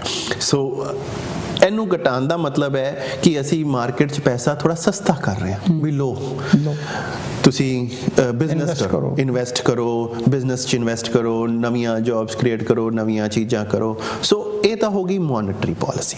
ਫਿਸਕਲ ਪਾਲਿਸੀ 'ਚ ਕੀ ਹੁੰਦਾ ਜੀ, ਗਵਰਨਮੈਂਟ ਸਪੈਂਡਿੰਗ ਕਰਦੀ ਹੈ। ਤੁਹਾਨੂੰ ਯਾਦ ਹੋਏਗਾ ਜਦੋਂ ਰਿਸੈਸ਼ਨ ਆਇਆ ਸੀ ਸਟੀਵਨ ਹਾਰਪਰ ਦੇ ਟਾਈਮ ਤੇ, ਉਹਨਾਂ ਨੇ ਫਿਸਕਲ ਸਟਿਮੂਲੇਸ਼ਨ ਦੇਣਾ ਸ਼ੁਰੂ ਕੀਤਾ ਸੀਗਾ, ਉਹਨਾਂ ਨੇ ਇਨਫਰਾਸਟ੍ਰਕਚਰ ਬਣਾਉਣਾ ਸ਼ੁਰੂ ਕਰਤਾ, ਬ੍ਰਿਜਸ ਬਣਾਉਣੇ ਸ਼ੁਰੂ ਕਰਤੇ, ਪੈਸਾ ਗਵਰਨਮੈਂਟ ਲਗਾ ਰਹੀ ਹੈ। ਸੋ ਉਹ ਵੀ ਇੱਕ ਇਕਨੋਮੀ 'ਚ ਜੌਬਸ ਕ੍ਰੀਏਟ ਕਰ ਰਹੀ ਹੈ। ਸੋ ਇਹ ਜਦੋਂ ਦੋਨੋਂ ਚੀਜ਼ਾਂ ਇਕੱਠੀਆਂ ਚੱਲਦੀਆਂ ਨੇ ਤਾਂ ਕਈ ਵਾਰੀ ਹੁੰਦਾ ਹੈ ਕਿ ਰਿਸੈਸ਼ਨ ਆਂਦਾ ਵਾਪਸ ਚਲਾ ਜਾਂਦਾ ਹੈ, ਉਹ ਆਂਦਾ ਨਹੀਂ ਹੈ ਕਿਉਂਕਿ ਮਾਰਕੀਟ ਕ੍ਰੀਏਟ ਹੋ ਚੁੱਕੀ ਹੁੰਦੀ ਹੈ। US ਇਹ ਵੀ ਕਰ ਸਕਦਾ ਹੈ, ਮੋਨਿਟਰੀ ਪਾਲਿਸੀ ਉਹਨਾਂ ਨੇ ਸ਼ੁਰੂ ਕਰ ਦਿੱਤੀ ਕਿਉਂਕਿ ਹੁਣੇ ਪਿਛਲੇ ਐਸੇ ਮਹੀਨੇ ਇੰਟਰਸਟ ਰੇਟ ਘਟਿਆ ਉਹਨਾਂ ਦਾ। ਅਗਰ ਉਹਨਾਂ ਦਾ ਸਲੋ ਡਾਊਨ ਹੁੰਦਾ ਰਿਹਾ ਤਾਂ ਇੰਟਰਸਟ ਰੇਟ ਘਟਣ ਦੇ ਹੋਰ ਚਾਂਸਿਸ ਨੇ। ਔਰ ਟਰੰਪ ਸਾਹਿਬ ਅਗਰ ਫਿਸਕਲ ਪਾਲਿਸੀ ਕੋਈ ਲੈ ਕੇ ਆ ਜਾਣ, ਉਹਨਾਂ ਨੂੰ ਅਗਰ ਲੱਗੇਗਾ ਕਿ ਇਸ ਤਰ੍ਹਾਂ ਦੀ ਚੀਜ਼ ਹੈ, ਤਾਂ ਅਗਰ ਉਹ ਇਨਫਰਾਸਟ੍ਰਕਚਰ ਤੇ ਖਰਚਣਾ ਸ਼ੁਰੂ ਕਰ ਦੇਣ ਤਾਂ US ਨੂੰ ਚੱਕ ਕੇ ਲੈ ਕੇ ਜਾ ਸਕਦੇ ਨੇ। ਹੋ ਸਕਦਾ ਹੈ ਰਿਸੈਸ਼ਨ ਆਏ ਹੀ ਨਾ, ਲੇਕਿਨ ਬਹੁਤ ਲੰਬਾ ਟਾਈਮ ਹੋ ਗਿਆ ਹੈ। ਇਸ ਵਾਸਤੇ ਇਕਨੋਮਿਸਟ ਇਹ ਸੋਚ ਰਹੇ ਨੇ ਕਿ ਇੱਕ ਛੋਟਾ ਜਿਹਾ ਰਿਸੈਸ਼ਨ ਆਣਾ ਵੀ ਜ਼ਰੂਰੀ ਹੈ ਸਾਡੇ ਵਾਸਤੇ, ਉਹ ਹੈਲਦੀ ਹੈ। ਨਹੀਂ ਤਾਂ ਅਗਰ ਇਹ ਜਿੱਤ ਗਏ ਤਾਂ ਅਗਲੇ ਟਰਮ 'ਚ ਆਣਾ ਹੀ ਆਣਾ ਹੈ। ਕਿਉਂ? ਕਿਉਂਕਿ ਇਹਨਾਂ ਨੇ ਜੋ ਆਪਦੇ ਦਿਲ ਚ ਆਵੇਗਾ ਉਹ ਕਰਨਾ ਹੈ, ਕਿਉਂਕਿ ਸੈਕਿੰਡ ਟਰਮ ਹੈ, ਉਸ ਤੋਂ ਬਾਅਦ ਇਹਨਾਂ ਨੇ ਇਲੈਕਸ਼ਨ ਤਾਂ ਲੜਨੇ ਨਹੀਂ ਹੈ। ਦੋ ਹੀ ਵਾਰੀ ਤੁਸੀਂ ਪ੍ਰੈਜ਼ੀਡੈਂਟ ਚੁਣ ਸਕਦੇ ਹੋ, ਫਿਰ ਇਹ ਹੋਰ ਜ਼ਿਆਦਾ ਵਾਰ ਤੇ ਆ ਜਾਣਗੇ, ਹੋਰ ਜ਼ਿਆਦਾ ਟੈਰਿਫ ਤੇ ਆ ਜਾਣਗੇ।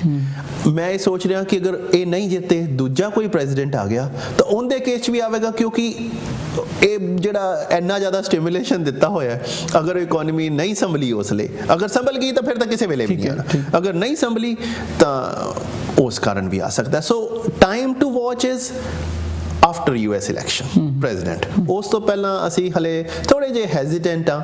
ਇਸ ਸਾਲ ਤਾਂ ਅਸੀਂ ਹੈਜ਼ੀਟੈਂਟ ਆ ਐਜ਼ ਏ ਇਕਨੋਮੀ, ਅਗਰ ਦੇਖਿਆ ਜਾਵੇ ਕਿ ਰਿਸੈਸ਼ਨ ਆਏਗਾ, ਅਗਲੇ ਸਾਲ ਆ ਸਕਦਾ ਹੈ ਜੀ। ਓਕੇ, ਤੁਸੀਂ ਦੇਖੋ ਪੰਕਜ ਜੀ, ਮੇਰੇ ਖਿਆਲ ਪਿਛਲੇ 3 ਮਿੰਟਾਂ ਵਿੱਚ ਤੁਸੀਂ 9 ਵਾਰ ਟਰੰਪ ਸਾਹਿਬ ਨੂੰ ਯਾਦ ਕੀਤਾ ਹੈ। ਸੋ ਇਸੇ ਤਰ੍ਹਾਂ ਹੀ ਦੁਨੀਆ ਦੇ ਵਿੱਚ ਜਿਹੜਾ ਵੀ ਕੰਟਰੀਜ਼ ਨੇ, ਮੈਂ ਡਿਫਰੈਂਟ ਕੰਟਰੀਜ਼ ਦੀਆਂ ਨਿਊਜ਼ ਵਗੈਰਾ ਦੇਖਦਾ ਰਹਿੰਦਾ, ਉਹਨਾਂ ਦੇ ਜਿਹੜੇ ਪੋਲੀਟੀਕਲ ਟਾਕ ਸ਼ੋ ਹੁੰਦੇ ਨੇ ਉਹ ਦੇਖਦਾ, ਉੱਥੇ ਵੀ ਟਰੰਪ ਸਾਹਿਬ ਛਾਏ ਵੀ ਨੇ ਦਿਸ ਵੇ ਔਰ ਦੈਟ ਵੇ। ਮੈਂ ਤੁਹਾਨੂੰ ਇੱਕ ਬੜਾ ਫਨੀ ਜਿਹਾ ਛੋਟਾ ਜਿਹਾ ਸਵਾਲ ਕਰਨਾ ਚਾਹੁੰਦਾ, ਜਿੱਥੇ ਕਿਉਂਕਿ ਅਸੀਂ ਰਹਿੰਦੇ ਤਾਂ ਕੈਨੇਡਾ 'ਚ, ਸਾਡਾ ਵੀ ਪ੍ਰਾਈਮ ਮਿਨਿਸਟਰ ਹੈ ਜਸਟਿਨ, ਸੋ ਇਹਦਾ ਵੀ ਕੋਈ ਰੋਲ ਹੈ ਇਕਨੋਮੀ ਦਾ ਕਿ ਨਹੀਂ? ਇਹਨੂੰ ਕੋਈ ਨਹੀਂ ਨੌਲੇਜ ਕੋਈ ਇਸ ਤਰ੍ਹਾਂ ਦਾ ਪਾ ਸਕਦਾ ਸਰ ਪਰਸਨਲ? ਜਿਵੇਂ ਟਰੰਪ ਹੈ, ਇਹ ਖੁਦ ਬਿਜ਼ਨਸਮੈਨ ਹੈ, ਤਕੜਾ ਬਿਜ਼ਨਸਮੈਨ ਹੈ, ਇਹਨੂੰ ਇਕਨੋਮੀ ਦੀਆਂ ਪਾਲਿਸੀ ਦਾ ਪਤਾ ਹੈ। ਸੋ ਜਿਹੜਾ ਜਸਟਿਨ ਹੈ, ਮੇਰੇ ਖਿਆਲ ਬੇਸਿਕਲੀ ਜਿਹੜਾ ਟੀਚਰ ਹੈ, ਸੋ ਇਹ ਕੋਈ ਇਸ ਤਰ੍ਹਾਂ ਦੀਆਂ ਪਾਲਿਸੀ ਮਤਲਬ ਕੋਈ ਗਾਈਡ ਲੈ ਕੇ ਕਰਦਾ ਜਾਂ ਕੁਝ ਇਹ ਆਪ ਵੀ ਕੁਝ ਕਰ ਸਕਦਾ? ਸਾਨੂੰ ਦੇਖੋ, ਨਾਰਮਲੀ ਕੀ ਹੁੰਦਾ ਹੈ ਜੀ, ਹਰ ਕੰਟਰੀ ਦਾ ਜਿਹੜਾ ਹੈਡ ਹੁੰਦਾ ਹੈ, ਨਾਰਮਲੀ ਉਹ ਇਕਨੋਮਿਸਟ ਨਹੀਂ ਹੁੰਦੇ, ਨਾਰਮਲੀ ਉਹ ਬਿਜ਼ਨਸਮੈਨ ਨਹੀਂ ਹੁੰਦੇ, ਲੇਕਿਨ ਜਿਹੜੀ ਇਕਨੋਮੀ ਚੱਲਦੀਆਂ ਨੇ ਉਹ ਐਡਵਾਈਜ਼ਰਸ ਨਾਲ ਚੱਲਦੀ, ਬਿਊਰੋਕਰੇਟਸ ਦੇ ਬੇਸ ਤੇ ਚੱਲਦੀਆਂ ਨੇ। ਬੈਂਕ ਆਫ ਕੈਨੇਡਾ ਦੇ ਜਿਹੜੇ ਨੇ ਉਹਨਾਂ ਦੇ ਡਿਸੀਜਨ ਨੇ। ਸੋ ਟਰੰਪ ਸਾਹਿਬ ਕੀ ਕਰਦੇ ਪਏ ਨੇ, ਉਹ ਹਰ ਜਗ੍ਹਾ ਆਪਦੀ ਟੰਗ ਅੜਾ ਰਹੇ ਨੇ।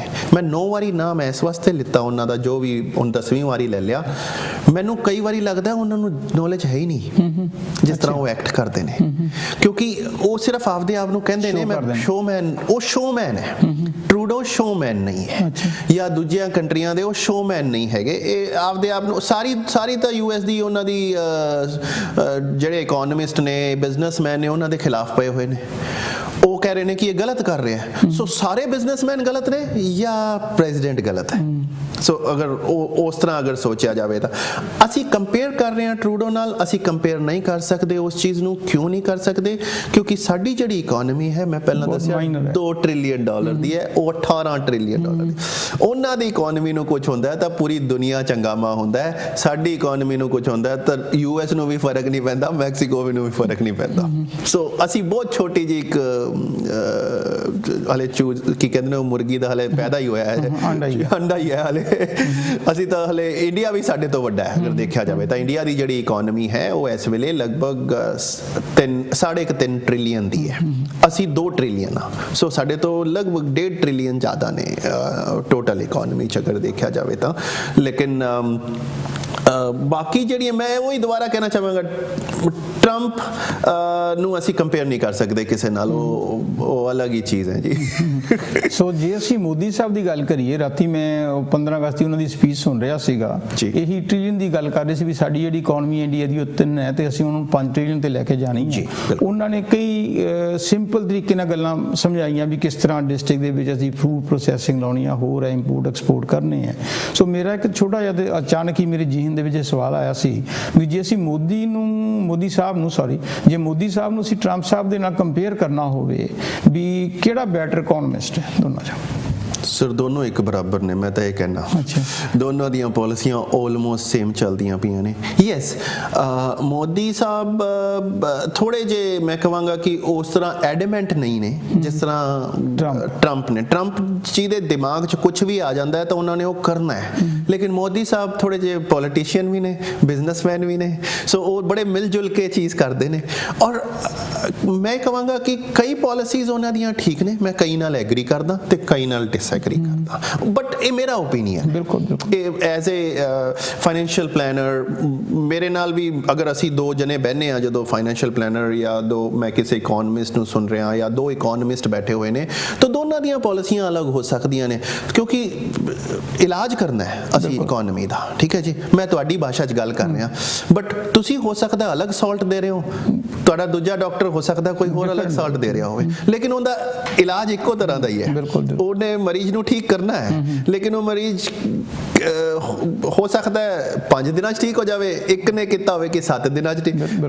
ਤੁਸੀਂ 5 ਦਿਨਾਂ ਦਾ ਵੀ ਐਂਟੀਬਾਇਓਟਿਕ ਦੇ ਸਕਦੇ ਹੋ, ਉਸੇ ਨੂੰ ਤੁਸੀਂ ਲੰਬਾ ਕਰਕੇ 10 ਦਿਨਾਂ 'ਚ ਵੀ ਦੇ ਸਕਦੇ ਹੋ। ਪਰਪਸ ਸੇਮ ਹੈ ਦੋਨਾਂ, ਪਰਪਸ ਸੇਮ ਹੈ ਉਹਨਾਂ ਦਾ। ਸੋ ਡਿਪੈਂਡ ਕਰਦਾ ਹੈ ਕਿ ਕਿਵੇਂ ਚੱਲੇਗਾ। ਲੇਕਿਨ ਮੋਦੀ ਸਾਹਿਬ ਮੈਂ ਕਹਾਂਗਾ ਕਿ ਥੋੜਾ ਜਿਹਾ ਟਰੰਪ ਤੋਂ ਵਧੀਆ ਨੇ। ਟਰੰਪ ਫਿਰ ਵੀ ਬਹੁਤ ਜ਼ਿਆਦਾ ਇੱਕ ਜਗ੍ਹਾ ਤੇ ਅੜ ਜਾਂਦੇ ਨੇ ਤਾਂ ਫਿਰ ਉਹ ਇਹ ਨਹੀਂ ਦੇਖਦੇ ਕਿ ਕੀ ਚੀਜ਼ ਹੋ ਰਹੀ ਹੈ, ਔਰ ਫਿਰ ਉਸ ਤੋਂ ਜਿਹੜਾ ਨੁਕਸਾਨ ਹੁੰਦਾ ਹੈ ਉਸ ਤੋਂ ਬਾਅਦ ਉਹ ਵਾਪਸ ਆਉਂਦੇ ਨੇ, ਅੱਛਾ ਠੀਕ ਹੈ ਜੀ ਨਹੀਂ ਕਰਦੇ, ਇਹਦੇ ਨਾਲ ਨੁਕਸਾਨ ਹੋ ਰਿਹਾ। ਉਹਨਾਂ ਟਰਾਈ ਕਰਕੇ ਵੇਖਦੇ ਨੇ, ਲੇਕਿਨ ਮੋਦੀ ਸਾਹਿਬ ਕਦੇ ਟਰਾਈ ਕਰਕੇ ਨਹੀਂ ਵੇਖਦੇ, ਉਹ ਜਿਹੜਾ ਵੀ ਐਕਸ਼ਨ ਲੈ ਜਾਂਦੇ ਨੇ, ਉਸ ਤੋਂ ਬਾਅਦ ਜੋ ਮਰਜ਼ੀ ਹੋ ਜਾਵੇ, ਜਿਵੇਂ ਮੋਨਿਟਰੀ ਦਾ ਹੋਇਆ ਸਾਡਾ, ਉਹਦਾ ਡੀਮੋਨੇਟਾਈਜੇਸ਼ਨ ਦਾ ਹੋਇਆ ਸੀਗਾ, ਜਿਹੜਾ ਕਿ ਨੋਟ ਬਦਲੇ ਸੀ ਉਹਨਾਂ ਨੇ, ਜਿਹੜੇ ਨੋਟ ਬਦਲੇ ਸੀਗੇ, ਮੈਂ ਉਸ ਦੇ ਹੱਕ 'ਚ ਨਹੀਂ ਸੀਗਾ, ਉਸ ਲਈ ਵੀ ਨਹੀਂ ਸੀਗਾ। ਨਹੀਂ, ਨੋਟ ਬਦਲਣ 'ਚ ਕੋਈ ਪ੍ਰੋਬਲਮ ਨਹੀਂ ਸੀ, ਉਹਦੇ ਇੰਪਲੀਮੈਂਟੇਸ਼ਨ ਦੇ ਹੱਕ 'ਚ ਨਹੀਂ ਸੀਗਾ ਮੈਂ, ਕਿ ਜਿਸ ਤਰ੍ਹਾਂ ਉਹਨਾਂ ਨੇ ਇੰਪਲੀਮੈਂਟ ਕੀਤਾ ਉਹ ਉਸ ਤਰ੍ਹਾਂ ਇੰਪਲੀਮੈਂਟ ਨਹੀਂ ਹੋਣਾ ਚਾਹੀਦਾ ਸੀਗਾ, ਕਿਉਂਕਿ ਬੈਨੀਫਿਟ ਤਾਂ ਫਿਰ ਵੀ ਉਹੀ ਲੈ ਗਏ ਸਾਰੇ ਜਿਨ੍ਹਾਂ ਕੋਲ ਪੈਸਾ ਸੀਗਾ। ਸੋ ਉਹਨਾਂ ਨੂੰ ਬੈਨੀਫਿਟ ਹੋ ਗਿਆ, ਜਿਹੜੇ ਥੱਲੇ ਸੀਗੇ ਵਿਚਾਰੇ ਉਹਨਾਂ ਨੂੰ ਨੁਕਸਾਨ ਹੋਇਆ। ਬਟ ਉਹਨਾਂ ਦੀ ਮੈਂ ਇਹ ਪਾਲਿਸੀ ਤੋਂ ਹਾਲੇ ਵੀ ਖੁਸ਼ ਹਾਂ ਕਿ 5 ਟ੍ਰਿਲੀਅਨ ਦੀ ਇਕਨੋਮੀ ਬਣਾਉਣਾ ਚਾਹ ਰਹੇ ਨੇ ਉਹ, ਔਰ ਬਣ ਵੀ ਸਕਦੀ ਹੈ। ਕਿਉਂ ਬਣ ਸਕਦੀ ਹੈ? ਉਹਦਾ ਬਹੁਤ ਵੱਡਾ ਰੀਜ਼ਨ ਹੈ ਕਿਉਂਕਿ ਸਾਰਾ ਬਿਜ਼ਨਸਮੈਨ ਮੋਦੀ ਜੀ ਦੇ ਨਾਲ ਹੈ। ਜਿੰਨੇ ਵੀ ਵੱਡੇ ਬਿਜ਼ਨਸਮੈਨ ਨੇ, ਉਹ ਰਿਲਾਇੰਸ ਲੈ ਲਓ ਤੁਸੀਂ, ਹੋਰ ਵੀ ਜਿਹੜੇ ਵੀ ਨਾਮ, ਈਵਨ ਇੰਟਰਨੈਸ਼ਨਲ ਵੀ ਕਾਫੀ ਇਨਵੈਸਟਮੈਂਟ ਕਰ ਰਹੇ ਨੇ। ਸੋ ਇਸ ਵਜ੍ਹਾ ਨਾਲ, ਕਿਉਂਕਿ ਉਹਨਾਂ ਦੇ ਕਹਿਣ ਤੇ ਉਹ ਜਿਹੜੇ ਬਿਜ਼ਨਸਮੈਨ ਜਦੋਂ ਮੋਬਿਲਾਈਜ਼ ਹੁੰਦੇ ਨੇ ਵੀ ਅਸੀਂ ਹੋਰ ਇਨਵੈਸਟਮੈਂਟ ਕਰ ਦਈਏ, ਹੋਰ ਚੀਜ਼ਾਂ ਕਰੀਏ, ਤਾਂ ਉਹ ਇਕਨੋਮੀ ਨੂੰ ਵੈਸੇ ਹੀ ਉਠਾ ਕੇ ਲੈ ਜਾਣਗੇ। So he is right, he can do that, ਔਰ 5 ਟ੍ਰਿਲੀਅਨ ਉਹ ਕਰ ਸਕਦੇ ਨੇ। ਸੋ ਪੰਕਜ ਜੀ, ਆਪਾਂ 1 ਮਿੰਟ ਦੇ ਵਿੱਚ ਮੈਂ ਤੁਹਾਨੂੰ ਲਾਸਟ ਸਵਾਲ ਪੁੱਛਣਾ ਹੈ ਵੀ ਚੀਨ ਵੀ ਹੈ, ਚੀਨ ਵੀ ਜਿਵੇਂ ਹੁਣ ਆਪਾਂ ਕਹਿੰਦੇ ਵੀ ਇੱਕ ਪਾਸੇ ਜੇ ਅਮਰੀਕਾ ਦੀ ਇਕਨੋਮੀ ਹੈ, ਉਸ ਦੂਸਰੇ ਪਾਸੇ ਚੀਨ ਹੈ। ਚੀਨ ਵੀ ਛਾਇਆ ਪਿਆ, ਜਦੋਂ ਤੁਸੀਂ ਕਿਸੇ ਵੀ ਰੋਡ ਤੇ ਆਪਾਂ ਕੈਨੇਡਾ 'ਚ ਨਿਕਲਦੇ ਹਾਂ ਉੱਥੇ ਚੀਨ ਦੇ ਕੰਟੇਨਰ ਅਸੀਂ ਆਮ ਦੇਖਦੇ ਉਹਨਾਂ ਦੀ ਭਾਸ਼ਾ ਥੱਲੇ ਲਿਖੀ ਹੁੰਦੀ ਹੈ। ਸੋ ਚੀਨ ਦੀ ਕੀ ਸਿਚੁਏਸ਼ਨ ਹੈ ਇਕਨੋਮੀ ਦੇ ਵਿੱਚ, ਤੇ ਸਾਡਾ ਮਤਲਬ ਕੈਨੇਡਾ ਦਾ ਉਹਦੇ ਨਾਲ ਕੀ ਰਿਲੇਸ਼ਨ ਹੈ, ਕੋਈ ਤਾਂ ਸਾਨੂੰ ਬੈਨੀਫਿਟ ਹੋਊਗਾ ਕਿ ਨਹੀਂ? ਪਲੀਜ਼ ਰੱਖਿਓ ਥੋੜਾ ਸ਼ਾਰਟ ਜੀ। ਦੇਖੋ ਚਾਈਨਾ ਨਾਲ ਕੀ ਹੋ ਰਿਹਾ ਹੈ ਕਿ ਕੈਨੇਡਾ ਔਰ ਚਾਈਨਾ ਨਾਲ ਥੋੜੀ ਜਿਹੀ ਹਲੇ ਰਿਫਟ ਚੱਲ ਰਹੀ ਹੈ, ਕਿਉਂਕਿ ਅਸੀਂ ਵਾਵੀ ਦੇ ਜਿਹੜੇ ਐਗਜ਼ੈਕਟਿਵ ਨੇ ਉਹਨਾਂ ਨੂੰ ਫੜਿਆ ਹੋਇਆ ਹੈ ਯੂਐਸ ਦੇ ਵਜ੍ਹਾ ਨਾਲ।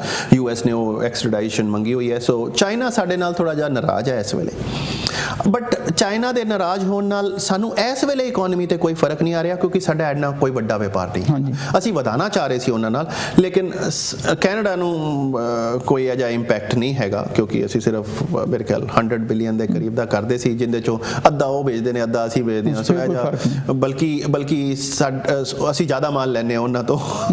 ਸੋ ਉਹ ਸਿਚੁਏਸ਼ਨ ਹੈ। ਸੋ ਆਈ ਡੋਂਟ ਥਿੰਕ ਸੋ ਸਾਨੂੰ ਕੋਈ ਫਰਕ ਆਏਗਾ, ਲੇਕਿਨ ਯੈਸ ਯੂਐਸ ਚਾਈਨਾ ਦੀ ਇਕਨੋਮੀ ਸਲੋ ਡਾਊਨ ਕਰ ਰਹੀ ਹੈ, ਕਿਉਂਕਿ ਯੂਐਸ ਦੀ ਜਿਹੜੀ ਟ੍ਰੇਡ ਵਾਰ ਚੱਲਦੀ ਪਈ ਹੈ ਉਹਦੀ ਵਜ੍ਹਾ ਨਾਲ ਚਾਈਨਾ ਨੂੰ ਪ੍ਰੋਬਲਮ ਆ ਰਹੀ ਹੈ ਸਰ। ਸੋ ਪੰਕਜ ਜੀ, ਤੁਸੀਂ ਸਟੂਡੀਓ 'ਚ ਆਏ ਹੋ, ਜੀ ਤਾਂ ਕਰਦਾ ਸੀ ਵੀ ਤੁਹਾਡੇ ਨਾਲ ਹੋਰ ਲੰਮੀਆਂ ਗੱਲਾਂ ਕਰੀਏ, ਵੀ ਘੰਟਾ ਕੁ ਤੁਹਾਡੇ ਨਾਲ ਬਤਾਈਏ, ਪਰ ਕਿਉਂਕਿ ਟਾਈਮ ਅੱਜ ਸਾਡਾ ਫਿਕਸ ਅੱਧੇ ਘੰਟੇ ਦਾ ਹੀ ਸੀਗਾ। ਸੋ ਨੈਕਸਟ ਟਾਈਮ ਜੇ ਤੁਸੀਂ ਕੰਫਰਟੇਬਲ ਫੀਲ ਕਰਦੇ ਹੋ, ਕਿਉਂਕਿ ਤੁਹਾਡੇ ਨਾਲ ਤਾਂ ਵੈਸੇ ਹੀ ਮੈਂ ਗੱਲਾਂ ਘੱਟ ਸੁਣੀਆਂ ਨੇ, ਤੁਹਾਡੇ ਫੇਸ ਦੇ ਐਕਸਪ੍ਰੈਸ਼ਨ ਜ਼ਿਆਦਾ ਦੇਖੇ ਨੇ ਔਰ ਲੋਕ ਵੀ ਦੇਖਦੇ ਹੋਣਗੇ, ਬੜੇ ਵਧੀਆ ਤਰੀਕੇ ਨਾਲ ਤੁਸੀਂ ਐਕਸਪਲੇਨ ਕੀਤਾ। ਸੋ ਤਾਂ ਸਾਡੇ ਤੁਸੀਂ ਸਟੂਡੀਓ 'ਚ ਆਏ, ਪਹਿਲਾਂ ਤਾਂ ਤੁਹਾਡਾ ਬਹੁਤ ਬਹੁਤ ਥੈਂਕਸ। ਤੇ ਮੇਰੀ ਤਾਂ ਪਰਮਾਤਮਾ ਦੇ ਅੱਗੇ ਇਹੀ ਦੁਆ ਹੈ ਕਿ ਜਿਸ ਹਿਸਾਬ ਨਾਲ ਤੁਸੀਂ ਓਨੈਸਟਲੀ, ਮੈਂ ਜਿੰਨੇ ਵੀ ਰੇਡੀਓ ਟੀਵੀ ਪ੍ਰੋਗਰਾਮ ਦੇਖਦਾ, ਤੁਸੀਂ ਓਨੈਸਟੀ ਦੇ ਤਰੀਕੇ ਨਾਲ ਐਕਸਪਲੇਨ ਕਰਦੇ ਹੋ। ਕੋਈ ਇਹ ਨਹੀਂ ਹੈ ਕਿ ਤੁਹਾਡਾ ਆਪਣਾ personal motive, of course that is your livelihood too, ਪਰ ਜ਼ਿਆਦਾ ਪਰਪਸ ਇਹ ਹੁੰਦਾ ਕਿ we should be more honest towards the client. So ਤੁਹਾਡੀ ਅਪਰੋਚ ਹੈ, ਪਰਮਾਤਮਾ ਕਰੇ ਇਹ ਹੋਰ ਵੀ ਤੁਹਾਨੂੰ ਤੁਹਾਡੀ ਜਿਹੜੀ ਕੰਟੈਂਟਮੈਂਟ ਹੈ ਇਹ ਵਧੇ, ਤੇ ਉਹਦੇ ਨਾਲ ਲੋਕਾਂ ਦਾ ਵੀ ਫਾਇਦਾ ਹੋਏਗਾ। ਜੇ ਲੋਕਾਂ ਦਾ ਫਾਇਦਾ ਹੋਏਗਾ, ਜਦੋਂ ਤੁਸੀਂ ਅਖੀਰ 'ਚ ਜਾਣਾ ਤਾਂ ਸਾਰਿਆਂ ਨਹੀਂ ਹੈ। ਮੈਂ ਤਾਂ ਅਕਸਰ ਕਹਿਣਾ ਹੁੰਦਾ, ਮੈਂ ਫਿਊਨਰਲ ਤੇ ਆਮ ਕਹਿਣਾ ਹੁੰਦਾ, ਡੱਬੇ 'ਚ ਤਾਂ ਬੰਦ ਹਰੇਕ ਨੇ ਹੋਣਾ, ਤੇ ਜਦੋਂ ਫਿਰ ਉਹ ਬੰਦੇ ਅੱਖਾਂ 'ਚ ਅਥਰੂ ਕੱਢਦੇ ਨੇ, ਉਹ ਤੁਹਾਡੀ ਆਪਣੀ ਪਾਸ ਦੇ ਵਿੱਚ ਕਿਤੇ ਹੋਏ ਚੰਗੇ ਕੰਮ ਹੁੰਦੇ ਨੇ। ਸੋ ਤੁਸੀਂ keep it up. Thank you very much. Thank you very much ਜੀ, ਮੈਨੂੰ ਬੁਲਾਉਣ ਵਾਸਤੇ ਵੀ ਤੁਹਾਡਾ ਬਹੁਤ ਬਹੁਤ ਸ਼ੁਕਰੀਆ।